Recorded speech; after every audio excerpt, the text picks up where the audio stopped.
Hello दोस्तों, आपको RSJ creation में आपका स्वागत है। आपको मेरी वीडियो पसंद आई तो लाइक शेयर कमेंट जरूर करें। नबी की शान में कोई गुस्ताखी कर देता है तो हमारा क्या नारा होता है कि गुस्ताख नबी की एक ही सदा, सरतन से जुदा, सरतन से जुदा। नबी की एक ही सदा, सरतन से जुदा, सरतन से जुदा।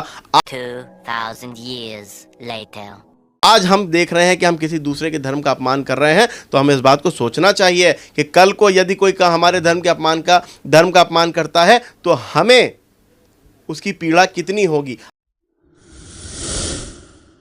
1991 वर्शिप एक्ट संसद में पास हुआ, ये बात नोबडी कैन डिनाई दिस, हम इसको डिनाई नहीं कर सकते, आप इसको डिनाई नहीं कर सकते। लेकिन वहीं CAA NRC क्या कल्लू की दुकान पे पास हुआ था, उसमें तो शाहीन बाग बना दिया था, जाके शाहीन बाग में बेचारी महिलाओं को बेवकूफ़ बना करके सर्दी में बैठा दिया था, जाकर के यहाँ घंटा घर पे जो है वो धरने पर बैठा दिया था।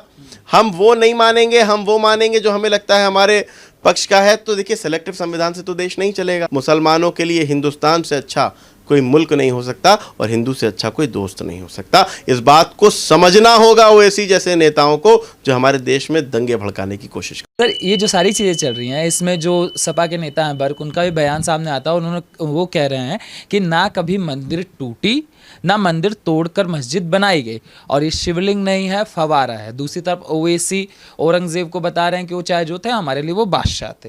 तो ये जो चीज़ें इस समय देश में ज्ञानवापी के नाम पर हो रही हैं, इन सारी चीज़ों को आप कैसे देखते हैं? देखिए, सबसे पहली बात यह कि असदुद्दीन ओवैसी और शफीकुर रहमान बर्क, ये दोनों ही अपने बेतुके बयानों के लिए बहुत मशहूर हैं। इनसे कोई भी जाकर के आप बेतुका बयान कोई भी दिलवा लीजिए, ये देने के लिए तैयार बैठे रहते हैं। असदुद्दीन ओवैसी, पहले तो मैं बर्क पे आपको जवाब दे दूं।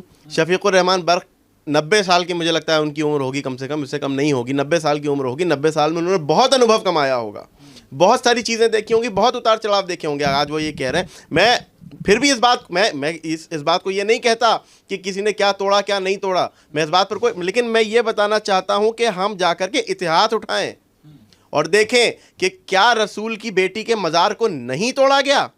सिर्फ इसलिए तोड़ा गया क्योंकि वहां पर वो जो है वो एक मुसलमानों के जो बहुसंख्यक होते हैं, जो मुसलमानों का बहुसंख्यक समाज है, उनके हिसाब से वो शिया समाज के लिए जो है वो शिया समाज की धार्मिक आस्था थी, इसलिए उसको तोड़ दिया गया था। क्योंकि वो उस आस्था पे बिलीव नहीं करते थे, इसलिए उसको तोड़ दिया। क्योंकि वो उनकी आस्था के खिलाफ था, इसलिए उनको तोड़ दिया। तो अब उनकी आस्था के खिलाफ जो आया होगा, उन्होंने उसको तोड़ा होगा। इसको हम कोई बात, भाई जाहिर सी बात है कि मुगल आक्रांताओं ने इस तरह की हरकतें की होंगी, इसमें कोई दो राय नहीं। कोई भी, देखिए, आंखें मूंद लेने से अंधेरा नहीं हो जाता। हम अगर आंखें मूंद लेके नहीं साहब मुगल बड़े अच्छे थे, औरंगजेब दुनिया का सबसे जालिम बादशाह यदि कोई था तो औरंगजेब था, ये बात हर कोई जानता है। औरंगजेब से ज़्यादा जालिम कोई नहीं था। और असदुद्दीन ओवैसी, औरंगजेब का मैं आपको बता दूं, औरंगजेब वही था कि जो इतना ज़्यादा शिया का मुखालिफ, इतना ज़्यादा एंटी शिया था कि मासूम शियों की गर्दनों से ज़बानें खींच ली थी उसने, यहाँ गर्दन के पीछे से ज़बानें खींच ली थी। सिर्फ उनका जुर्म सिर्फ इतना था कि वो शिया थे, गर्दनें कटवा दी थी शिया आलिमों की, शिया नौजवानों को मारा था, काट डाला गया था औरंगजेब के काल में, औरंगजेब के शासन में, इसलिए क्योंकि वो एंटी शिया था, वो शियों के खिलाफ था। आज असदुद्दीन ओवैसी साहब अगर जाकर के उसको जो है वो बहुत बड़ा बादशाह बता रहे हैं, तो इसका मतलब ये है कि आपके लिए औरंगजेब वाली सोच ही, आपको औरंगजेब वाली सोच पर ही चलना पसंद है। आज आप औरंगजेब को अच्छा बता रहे हैं, कल आप यजीद को अच्छा बताएंगे।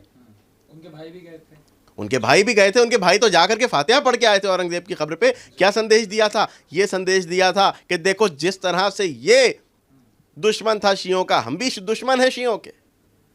हम भी जो है वो औरंगजेब ने किससे दुश्मनी की? मासूम भारतीयों से या रहने वाले शियों से?